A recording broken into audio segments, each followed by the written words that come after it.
자, 경제학장 박사입니다. 여러분 반갑습니다. 우리가 지금 화폐금융론이라는 아주 거대한 지도를 함께 그리고 있잖아요. 오늘은 그 지도에서 가장 흥미진진하면서도 어쩌면 제일 복잡한 지역, 바로 금융교제에 대해 탐험해 보려고 합니다.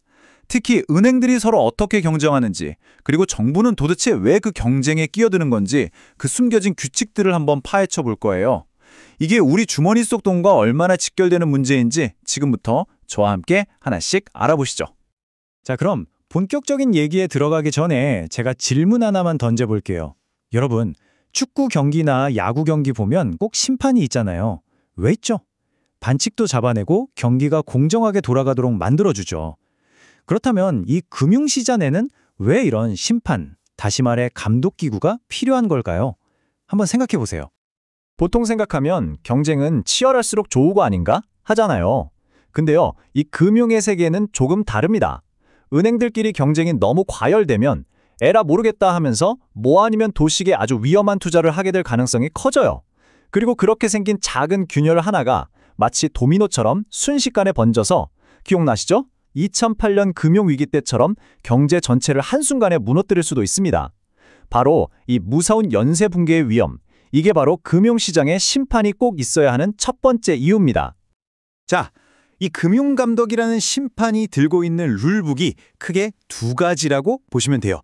오늘 우리가 집중적으로 볼 건 바로 첫 번째, 경쟁 제한적 규제입니다.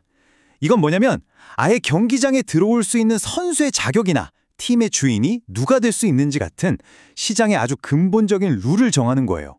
그리고 다른 하나는 건전성 규제라는 건데, 이건 선수들의 체력을 관리하듯이 금융기관이 얼마나 튼튼한지 재무 상태를 관리하는 규칙이죠.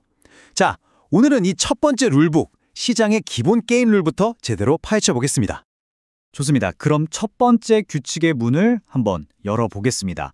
바로 금융시장의 입구를 딱 지키고 서 있는 문지기, 진입과 퇴출에 관한 규제입니다. 여러분, 우리가 마음만 먹으면 동네에 붕어빵 가게 정도는 차릴 수 있잖아요? 그쵸?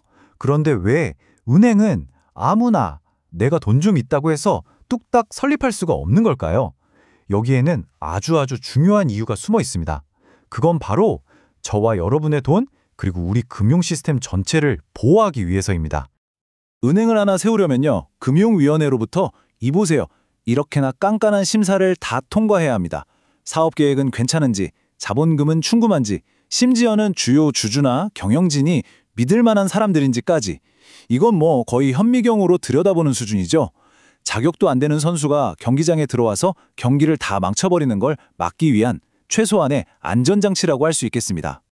그러니까 결국 금융감독당국은 아주 눈치 빠른 문지기 역할을 하는 셈이에요. 시장이 너무 뜨거워 보인다 싶으면 문을 좀 좁혀서 과열을 막고, 반대로 시장이 너무 얼어붙었다 싶으면 문을 살짝 넓혀서 새로운 활기를 불어넣는 거죠. 이런 식으로 안정성과 효율성, 이 두 마리 토끼를 동시에 잡으려고 하는 겁니다. 자, 시장에 누가 들어올 수 있는지는 살펴봤습니다. 그럼 이제부터는 훨씬 더 흥미로운 질문으로 넘어가 보죠. 과연 누가 은행의 주인, 즉 소유주가 될 수 있을까요? 바로 소유구조에 대한 규칙입니다. 한번 상상해 볼까요? 만약에 아주 큰 대기업, 우리가 흔히 재벌이라고 부르는 그런 곳이 은행을 통째로 소유하게 되면 어떤 문제가 생길 수 있을까요? 은행의 돈은 원래 여러 사람과 여러 기업에게 공정하게 빌려줘야 하는 거잖아요. 그런데 주인이 대기업이라면 자기네 계열사한테만 슬쩍 더 좋은 조건으로 돈을 빌려줄 수도 있겠죠. 바로 그 위험을 막기 위해서 등장한 아주 핵심적인 원칙이 바로 이 은산분리입니다. 말이 좀 어렵나요? 쉬워요. 은은 은행, 즉 금융자본을 뜻하고 산은 산업자본을 뜻합니다. 이 둘을 분리시켜라. 왜? 은행이 특정 대기업의 개인 금고처럼 쓰이는 걸 막기 위한 아주 중요한 방화벽인 셈이죠. 자, 그럼 이 중요한 원칙을 어떻게 지키느냐? 바로 이 숫자 10%의 그 비밀이 숨어 있습니다. 이게 첫 번째 제한선이에요. 어떤 개인이든지 한 은행에 의결권이 있는 주식을 10% 넘게 가질 수 없다는 뜻입니다. 뭐 지방은행은 예외적으로 15%까지 허용되긴 하지만요. 한마디로 특정인 한 명이 은행을 마음대로 주무르는 걸 막기 위한 강력한 족쇄라고 할 수 있죠. 하지만 진짜 핵심은 여기에 있습니다. 만약에 주식을 사려는 주체가 개인이 아니라 일반 기업, 즉 산업자본이라면 이 규칙은 훨씬 더 무서워집니다. 바로 이 숫자, 단 4%. 이게 허용된 한계선입니다. 이건 사실상 기업이 은행을 소유하는 걸 원천적으로 막아버리겠다는 뜻이나 마찬가지예요. 정말 강력한 규제죠.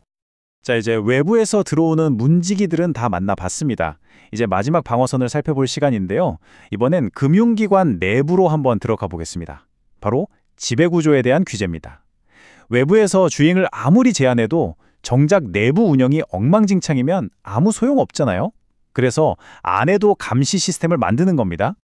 아니, 왜 유독 금융회사의 내부 경영이 이렇게까지 중요할까요? 그 이유는 간단합니다. 은행은요, 자기 돈으로 장사하는 곳이 아니에요. 바로 다른 사람들의 돈, 즉 우리 같은 예금자들의 돈으로 운영되잖아요. 내 돈이 아니라 남의 돈이니까 대주주나 경영진이 훨씬 더 과감하고 무모한 결정을 내릴 가능성이 크겠죠. 그래서 내부에 이걸 감시할 강력한 브레이크가 반드시 필요한 겁니다. 여기서 흥미로운 점은요. 우리나라의 이런 지배구조 규제들이 그냥 책상에 앉아서 만들어진 게 아니라는 사실입니다. 아주 거대한 위기의 파도를 온몸으로 맞으면서 만들어졌어요.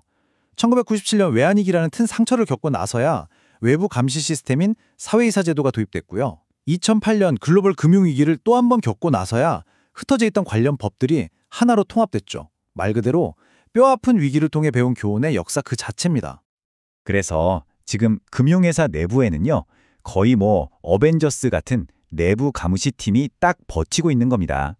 외부인의 날카로운 시선으로 경영을 감시하는 사회이사, 회사의 돈 씀씀이를 샅샅이 살피는 감사위원회, 항상 법대로 합시다를 외치는 준법 감시인, 그리고 그건 너무 위험해요 라며 브레이크를 거는 위험관리 책임자까지, 이 겹겹의 감시망이 바로 금융회사의 폭주를 막는 든든한 안전벨트 역할을 하는 거죠. 자, 지금까지 우리는 3가지 아주 중요한 규칙들을 살펴봤습니다. 이제 한 걸음 뒤로 물러나서 우리가 본 이 조각들이 어떻게 하나의 커다란 그림을 완성하는지 깔끔하게 정리해볼 시간입니다. 오늘 우리는 금융시장의 안정을 지키기 위한 3가지 중요한 경쟁 제한 규칙을 살펴봤습니다. 첫째, 아무나 시장에 들어올 수 없게 막는 문지기, 진입과 퇴출 규제. 둘째, 은행이 특정인의 개인 금고가 되는 걸 막는 소유구조 규제. 그리고 마지막으로 회사 내부에서부터 건전한 경영을 유도하는 감시자, 지배구조 규제까지. 이 3가지가 톱니바퀴처럼 맞물려 돌아가면서 우리 금융 시스템의 안정을 지키고 있는 겁니다. 솔직히 오늘 내용 머리 좀 아팠죠? 저도 압니다. 하지만 여러분, 화폐금융론을 공부한다는 게 바로 이런 거예요. 매일같이 쏟아지는 경제 뉴스, 그 너머에 숨겨진 게임의 룰을 읽어내는 힘을 기르는 과정이죠. 지금 당장은 좀 어렵고 복잡하게 느껴져도 이 규칙들을 하나씩 이해하고 나면 세상을 보는 여러분의 눈이 완전히 달라질 거라고 제가 확신합니다. 절대 포기하지 마세요. 저 경제학 장 박사와 함께 끝까지 완주해봅시다. 화이팅!